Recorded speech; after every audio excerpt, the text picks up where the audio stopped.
the moment I agreed to buy my son a house. I suddenly heard his inner thoughts. That old hag. She's been married to my dad for so many years, she must have taken plenty of money. Watch me make her cough it all up. I thought I had misheard. Instinctively, I turned to look at my son's obedient, smiling face. Mom, hurry up and sign the contract. Once Alice and I get married, we'll give you a precious grandson. I responded with a casual all right, ready to sign the papers. But then, his inner voice echoed again. Once Alice gives birth, I'll make sure she has an accident and dies. That way, I can collect the insurance payout, all for myself. My hands trembled in shock. I looked up, my husband of 30 years approaching with a cheerful smile. For a moment, I thought I had found my lifeline. Chapter 1. I immediately dropped the pen and rushed to my husband's side. But even after stammering for a long time, I couldn't figure out how to say it. How could I tell him? I just heard our son's thoughts. He called me an old hag and plans to kill his wife after marriage to cash in on the insurance payout. Seeing my panic, my husband wrapped his arms around me, comforting me softly. What's wrong? Did Sam do something to upset you? No way. My son put on an innocent, hurt expression. Mom, are you not satisfied with this house? Should we look at other options? The real estate agent quickly brought over more floor plans. My son eagerly handed me another brochure. Mom, I think this one is great too. It's in a top school district and has 4 bedrooms. Our whole family can live together. My brows furrowed. But this one costs millions. Mom, it's not like we don't have the money. My husband chimed in, speaking gently. Honey, our son finally found such a great girlfriend. Shouldn't we make sure our daughter-in-law is happy? I did want my son to settle down and build his career soon. We weren't filthy rich, but I had been running a small business successfully for years. Our life had always been comfortable. My husband and I had agreed. Once our son got married, we would hand over the business to him and enjoy our retirement, traveling the world. But those thoughts I just heard, what were they? My son noticed me staring at him and immediately acted spoiled. Mom, I know you love me the most. I'm your only son. If we don't buy a big house, what if Alice doesn't want to have kids for me? I had always been soft on him, and my resolve began to waver. Hearing people's inner thoughts? That was impossible. Maybe I had just been too stressed with work. I must have been hallucinating from exhaustion. All right. I patted my son's hand, sighing helplessly as I prepared to sign the contract and make the payment. But just as I was about to sign, a familiar voice rang out behind me. That old hag finally agreed to sign. She'd never guessed that I swapped out the last page of the contract long ago. Once she signs, all her assets will belong to me. I can have as many supermodels as I want. A chill shot through my heart. Instinctively, I snatched the contract away and flipped through it carefully. Sure enough, the last page was completely different from the rest of the contract. My husband immediately leaned in, his face tense with concern. Honey, why are you acting so jumpy today? Are you feeling unwell? Once you sign, I'll take you to the hospital for a checkup. I ignored him and stared at the final page of the contract. Why is this last page completely disconnected from the rest of the contract? Instead of answering me, I turned to the real estate agent, demanding an explanation. But before the agent could even speak, my husband cut in swiftly, his voice calm yet urging. Honey, you're just being paranoid. This is a professional real estate office. How could there possibly be a problem with the contract? We've already wasted enough of their time. Just sign it quickly so we can all go celebrate with a nice family dinner. Yeah, Mom. Hurry up. My son smiled sweetly and began massaging my shoulders and waist like a dutiful child. But at the same time, I heard his true thoughts in my head. This old hag is such a nuisance. If Dad hadn't insisted on signing that stupid prenup, I wouldn't have to go through all this trouble. A wave of nausea hit me. For a moment, the world spun. That prenup. The only reason I was able to marry Ethan back then was because he had agreed to sign that unfair prenuptial agreement of his own free will. Chapter 2. According to the prenuptial agreement, Ethan had voluntarily relinquished all rights to marital assets and inheritance. Even if I were to pass away, all my wealth would be donated instead of going to him. Back then, he had sworn to me with absolute certainty. Ruby, I swear on my life, I'm not marrying you for money. I truly love you, and I'm willing to give up everything for you. And in the years following our marriage, Ethan had indeed lived up to his words. He never spent my money, not even on personal expenses. Whenever I bought him gifts, he would hesitate and refuse to accept them, only giving in after my repeated insistence. I never intended to guard against him, but my mother had been worried. She feared I would be used and left penniless. So the prenup was put in place for protection. But now, Ethan was resorting to such despicable schemes just to get his hands on my wealth. Even more heartbreaking, my only son, whom I loved dearly, was helping him deceive me. I shoved the contract away with a flick of my wrist. None of these houses are what I want. We should reconsider. Honey, wait! Ignoring the shouts from Ethan and my son, I stormed out and drove home. But as soon as I stepped inside the house, I saw the maid stuffing something into her pocket. Looking flustered, my anger flared instantly. I grabbed her wrist, yanking her hand open. "Madam!" The maid's face turned pale with fear, sweat beading on her forehead. That's when I saw it. She was wearing my diamond ring. "How dare you steal from me?" With a loud thud, the maid dropped to her knees, trembling. "Madam, I swear, the young master gave this to me. I didn't steal anything. If you don't believe me, you can ask him yourself when he returns." Her words sent a chill down my spine. I let go of her and hurried to my study. Opening my safe, I pulled out a document and shredded it into pieces without hesitation. That was the company share transfer agreement I had prepared for my son, along with a large sum of money I had intended to give Ethan. I had planned to present them as gifts on my son's wedding day. But now, I was grateful that I hadn't tipped them off in advance. As the shredded paper scattered like snowflakes, I felt as if a knife was cutting into my heart repeatedly. At that moment, Ethan and my son barged into the study. "Honey, did something happen at the company?" "Mom, you're being too much. How could you leave Dad and me behind like that? If you're struggling to manage the company, why not just hand it over to me?" I coldly scanned them from head to toe, suddenly realizing I had spent decades with these two, yet I had never truly seen them for who they were. Remembering what the maid had just said, I turned to my son and asked in a low, firm voice, "Did you give my diamond ring to the maid?" My son shrugged nonchalantly. "Mom, she just looked pitiful. Besides, you have plenty of jewelry. Why does one ring matter?" His tone was casual, but I caught a glimpse of nervousness in his eyes. Before I could press further, Ethan stepped in to smooth things over. "Come on, Ruby. Are you really mad over something so small?" I gritted my teeth. "That was the ring you gave me when we got married." Immediately, Ethan turned to our son, chuckling with satisfaction. "See, son? I told you, your mom still cares about me. Look at how flustered she got. Next time, before taking something from your mom, at least ask for her permission first." And then, I heard his inner thoughts. Back then, Ruby loved to act like a goddess. And now, she's nothing more than a pathetic housemaid, serving me like a fool. Once I get my hands on the money, I'll make sure she disappears for good. Chapter 3. At that moment, I felt as if I had fallen into an icy abyss. What did he just say? Who does Sam belong to? I bolted out of the study like a madwoman, only to crash straight into the maid, who had clearly been eavesdropping. The more I looked at her, the more I noticed she and my son looked far too similar. "Mom, are you feeling okay? You look exhausted." Sam steadied me by the shoulders and, like performing a magic trick, pulled out that very same contract from behind his back. "Mom, I really love this house. Will you buy it for me?" In the past, I always caved into him when he acted like this. But now, looking at him, all I saw was a stranger. This was a son I had raised for over 20 years with love and care. Even if he had somehow learned that he wasn't my biological child, should he really repay me like this?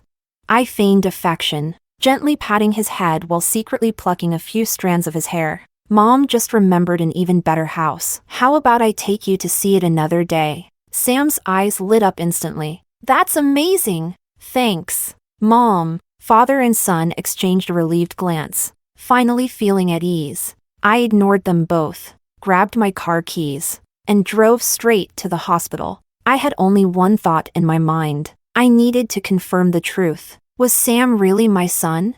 But before the DNA results even came back, my phone buzzed urgently. It was my company's secretary. Boss, your son just got into a huge fight with the manager. Now he's demanding that she be fired. Please come handle this immediately. A sharp pain shot through my temples. I didn't dare delay for a second. When I arrived at the company, the situation had already spiraled out of control. The entire department had gathered to watch the commotion. Even from a distance, I could hear Sam's furious shouting, "You filthy bitch! Get down on your knees and apologize.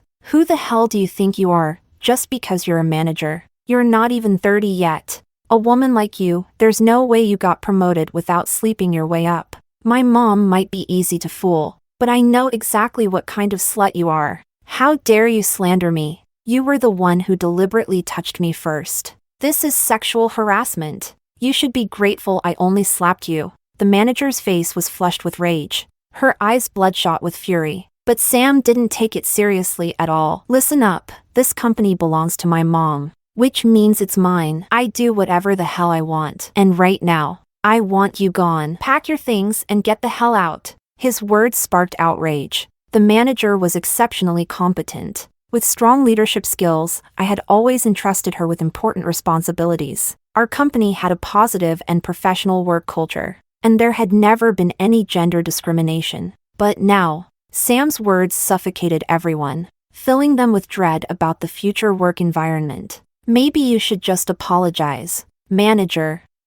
If not, none of us will have it easy from now on. No one but the real boss can fire me." The manager stood her ground. Sam clenched his jaw and yelled even louder. "Oh, you don't want to leave? Then get on your knees and lick my shoes clean. Maybe then I'll pretend this never happened. You've gone too far." The manager, furious, reached out to push him away, but Sam grabbed her and yanked her into his arms. In full view of everyone, his filthy hands shamelessly slid under her blouse. "Remember," he sneered, "my mom kept you here so you could be my personal plaything in this company. That's the real purpose of you women. Stop it." I couldn't take it anymore. Pushing through the crowd in a few quick strides, I landed a hard slap across Sam's face.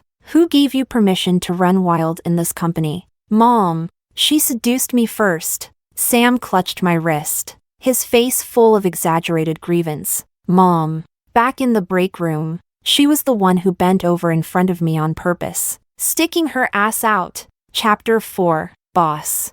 I was just getting some water. The manager quickly defended herself, her voice shaking with frustration. I wasn't about to let this slide. With one swift motion, I slapped Sam across the face again. He staggered back, completely stunned. Before he could react, I removed my blazer and draped it over the manager's shoulders. "I'm sorry. This was my son's fault, and I will compensate you for the trouble." "I don't want compensation, boss. I want an apology." I knew her well. She was strong-willed, and she wouldn't back down so easily. I turned to Sam, my voice sharp as a blade. "Who taught you to discriminate against women in the workplace? To spread disgusting lies about an innocent woman?" "Mom, I was just telling the truth." Sam still refused to admit fault. My expression turned cold as I pulled out my phone and dialed the police. "The company has surveillance cameras everywhere. Since you won't tell me the truth, you can explain it to the police instead." Sam's face turned pale. He stared at me in disbelief, his voice rising with panic. "Mom, I'm your son. How can you call the cops on me for some random bitch?" The manager, not wanting the situation to escalate further, softened her stance. "Boss, maybe we shouldn't involve the police. I just want an apology, nothing more. This is harassment. It's disgusting behavior. It's my failure as a mother for not raising him properly. But rest assured, this will not affect you." I stood my ground. My mind was made up. That's when Sam finally panicked for real. He grabbed my sleeve, his voice turning pitiful and desperate. "Mom, please. I'm begging you, don't call the police. I'll apologize, okay? I'm about to get married. If Alice finds out about this, she'll definitely break up with me." At the mention of Alice, the innocent woman he had been plotting against, My resolve hardened even further. Shortly after, the police arrived and took Sam away. By the time Ethan came rushing over to plead for mercy, Sam had already been sent to the detention center. No matter what, Sam is still your son. How could you do this to him? Ethan wore a pitiful expression, but in his heart, a much darker thought lurked. That bitch. How dare she send my son to jail? I'll make sure she suffers for this.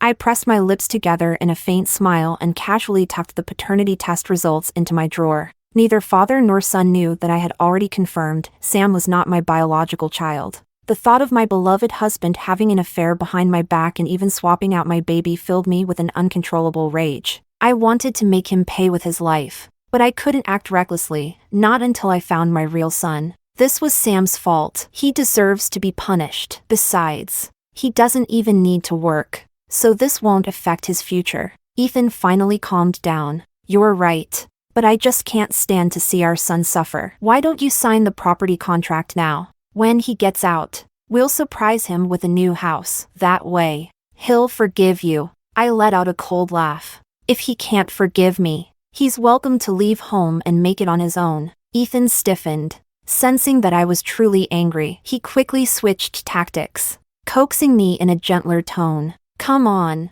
honey, don't be upset. It's not worth it. He's right, it really isn't worth it. Feigning contentment as he massaged my shoulders, I casually brought up.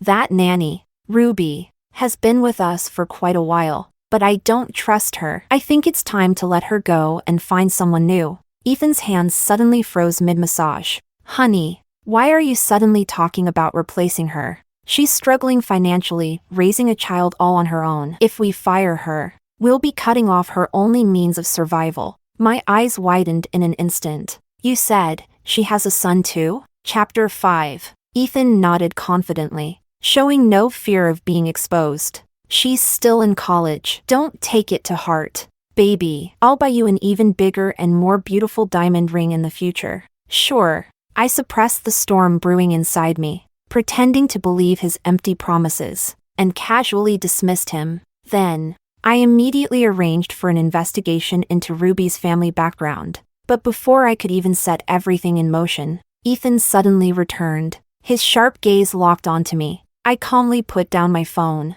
Something wrong? Ethan grinned and wrapped his arms around my waist. Honey, I feel like you've been acting strange toward me and our son today. Why don't you kiss me? Give me a little reassurance. In the past, I would have felt guilty, softened immediately, and given in to whatever he wanted. But now, I didn't even want to look at him. I'm busy. Don't interfere with my work. Ethan clung to me like a needy dog. But at that moment, I heard his thoughts. How dare this bitch reject me? She's getting too full of herself. Once I get my hands on her fortune, I'll make sure 10 old bastards take turns on her. Let's see if she can still act so high and mighty then. I had already given up on this marriage long ago. From the moment I found out Sam wasn't my biological son, my entire worldview had shattered. But hearing Ethan's true thoughts, a wave of pure rage surged through me, threatening to boil over. Just as my face was about to betray my emotions, my private investigator finally called, saving me just in time. I stepped into a corner to answer the call, keeping an eye on Ethan as he sat in my office chair, casually flipping through my files. The investigator got straight to the point. Boss, I've looked into Ruby's family background. 20 years ago, she gave birth to a son, the same day as you, in the same hospital. My heart pounded like a war drum. I was almost certain that Ethan had switched my baby at birth. I felt tears welling in my eyes at the thought that I would finally meet my real son. But the next words I heard froze my blood solid. I'm sorry, but that child passed away in an accident when he was 3 years old. What did you just say? Almost at the same time, Ethan opened my drawer. I immediately hung up the phone and rushed over, yanking the report out of his hands. Who gave you permission to go through my things? Ethan's expression twisted into one of deep hurt. I was just casually looking around.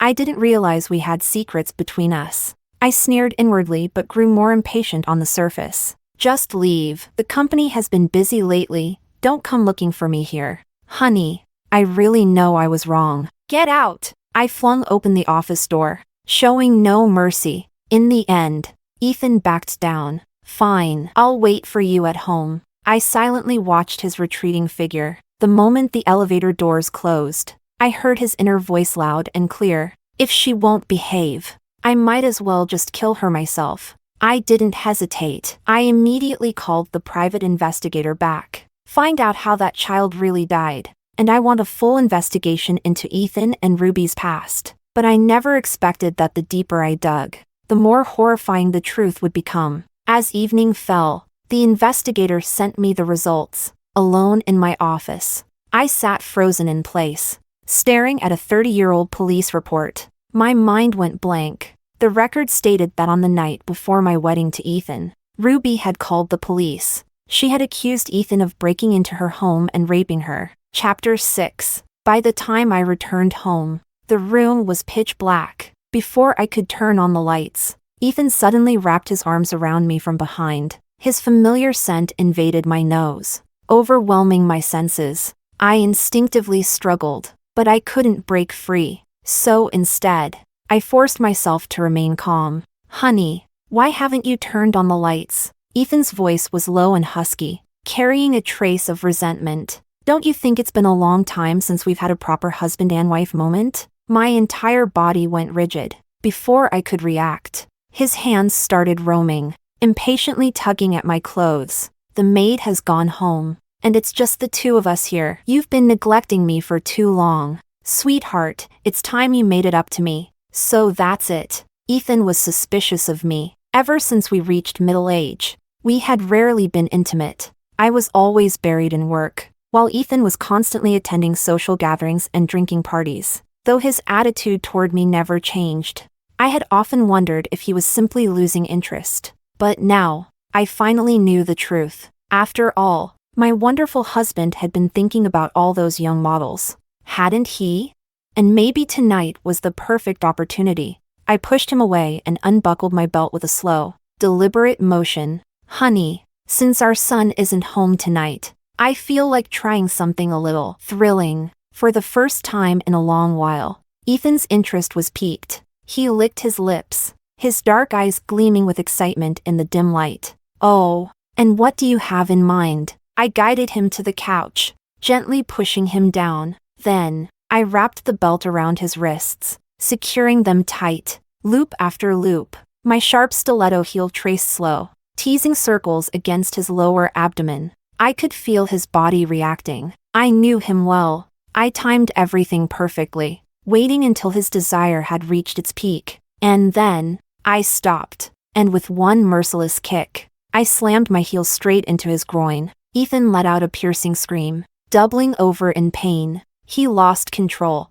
cursing viciously. You crazy bitch! Do you have a death wish? As soon as the words left his mouth, he froze. Even he was shocked at his own reaction. I turned on the lights and calmly examined the man before me. Ethan's face turned bright red, whether from pain or fury. I couldn't tell, but he still closed his eyes for a moment and then softened his voice to apologize. I'm sorry. Honey, I didn't mean to yell at you just now. Sometimes. I truly admired this man. Even though he was desperate to slit my throat, he could still put on the sickening act of affection. He had been pretending so well that I hadn't seen through him for 30 years. I picked up the fruit knife from the table and pressed it against his throat. Speak. When did you start sleeping with Ruby?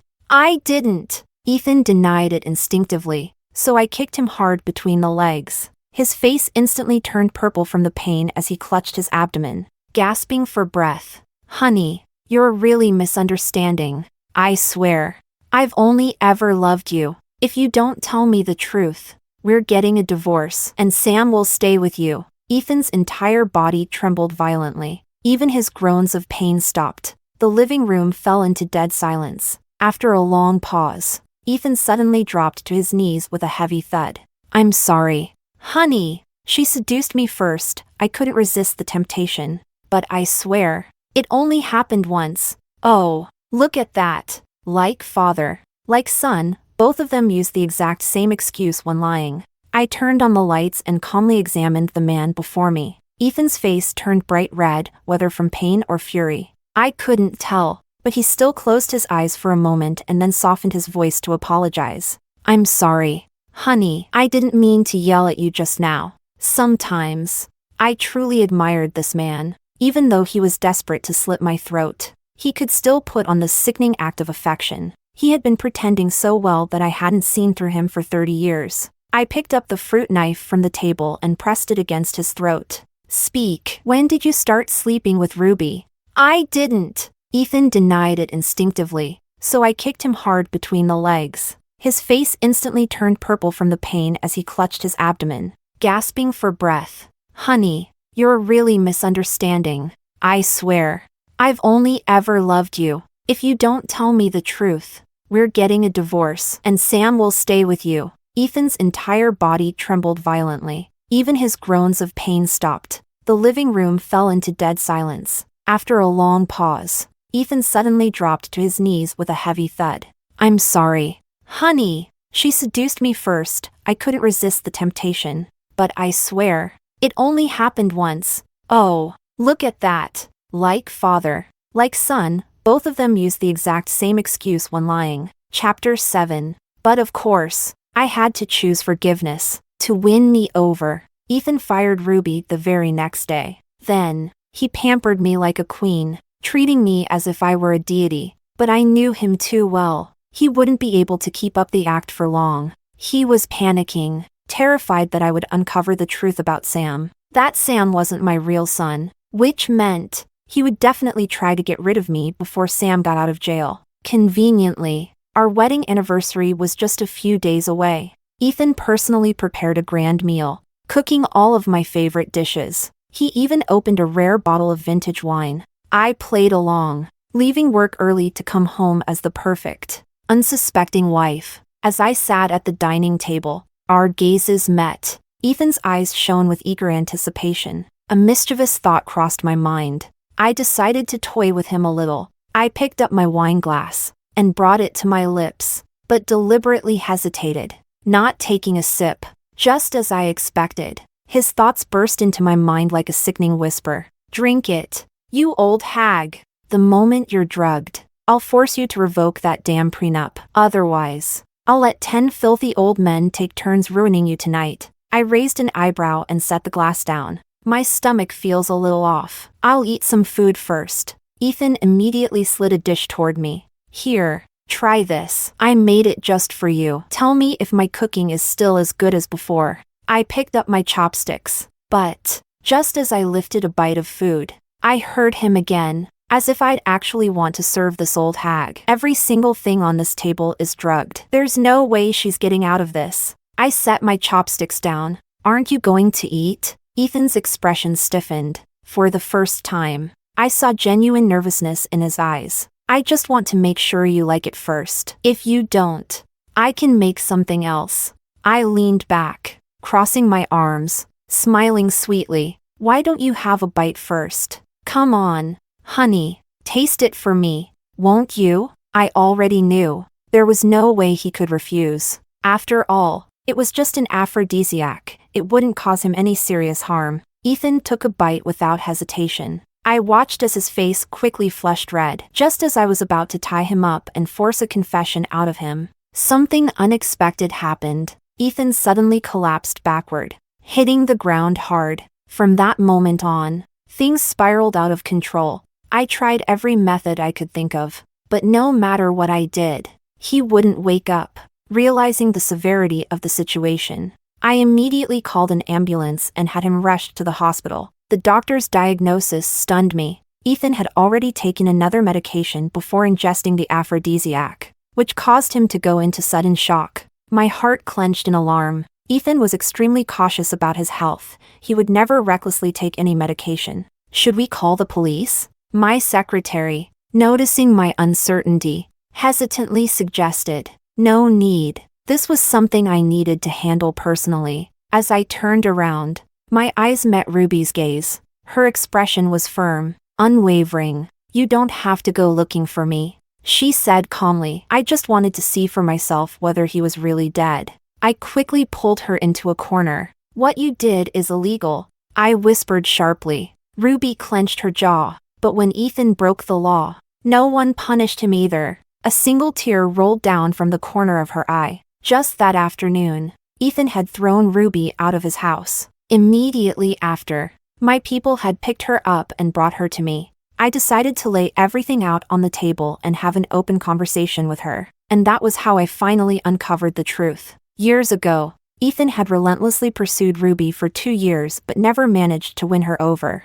Enraged by the rejection, he spread malicious rumors that she was a kept woman and even photoshopped her images into obscene pictures. Posting them online, he turned Ruby's life into a living nightmare. The stress of it all caused her mother to suffer a heart attack, nearly killing her. Eventually, Ethan met me. He focused all his efforts on courting me, but he never let go of his grudge against Ruby. On the night before our wedding, he followed Ruby home, broke into her house, and raped her, recording the entire thing on video. He's a monster. Tears poured down Ruby's face. She stepped out of the car, then suddenly dropped to her knees before me. Boss, I'm sorry, but if I hadn't obeyed him, he would have shown my mother everything. Her heart was already too weak. She wouldn't have survived it. Chapter 8. In the end, I couldn't bring myself to be harsh toward this pitiful woman. With a sigh, I stepped out of the car and helped her up. Let's go somewhere else to talk.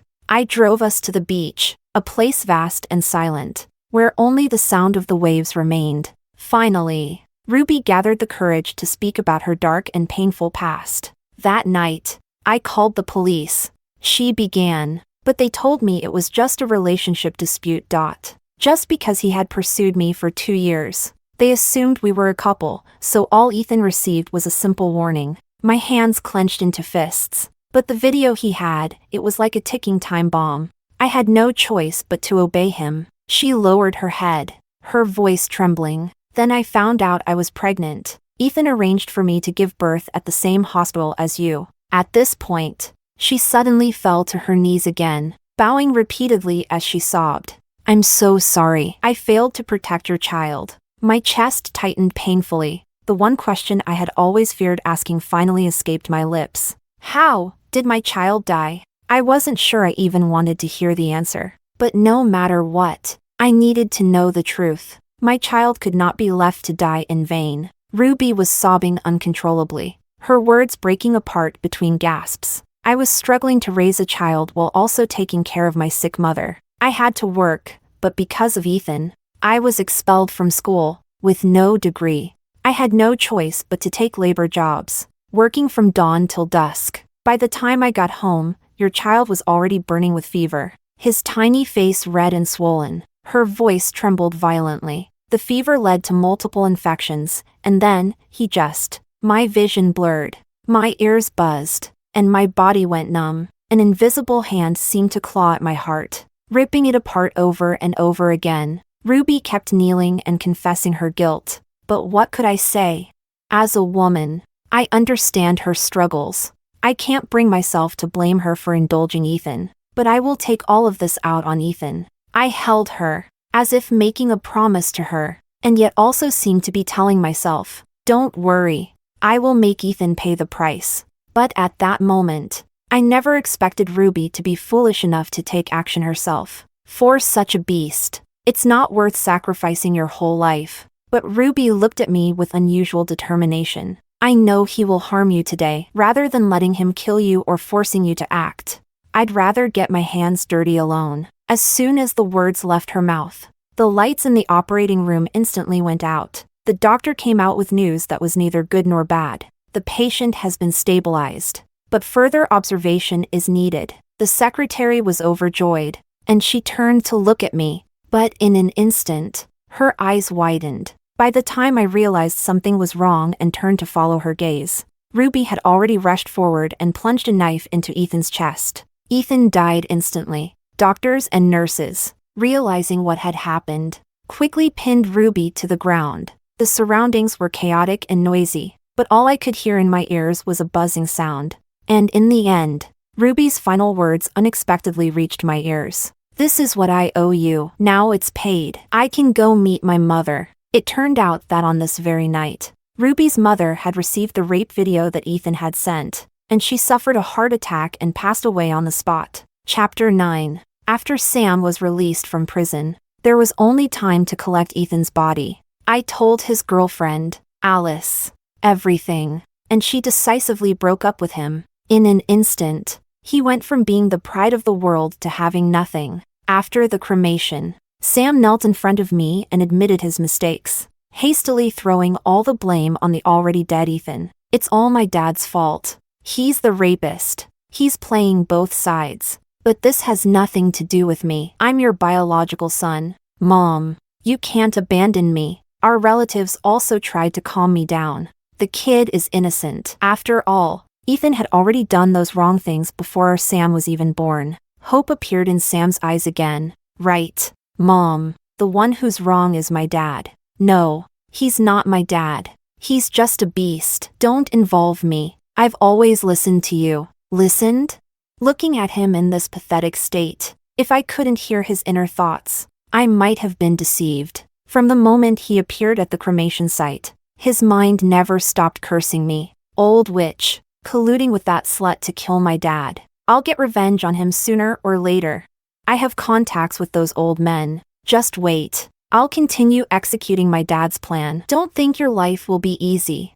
Slut, you're not even my real mom. Why are you stepping all over me?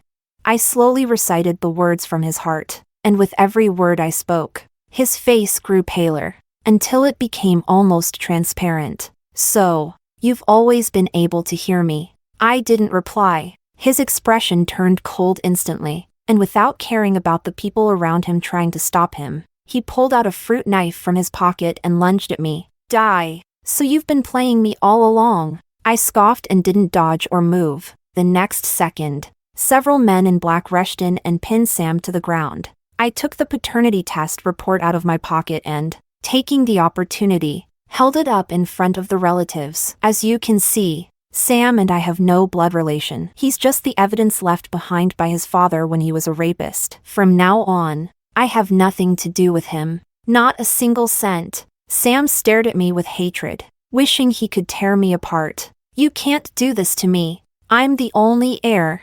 Who will take care of you when you're old? Just wait to end up forgotten and dying alone. You don't need to worry about any of that. I calmly put the report back in my bag. Let me teach you one last lesson. Money can make the devil move. I waved for the manager to come over and introduced her generously. From now on, she's my only successor. Actually, I have Sam to thank for his previous outburst at the company. It was a reminder.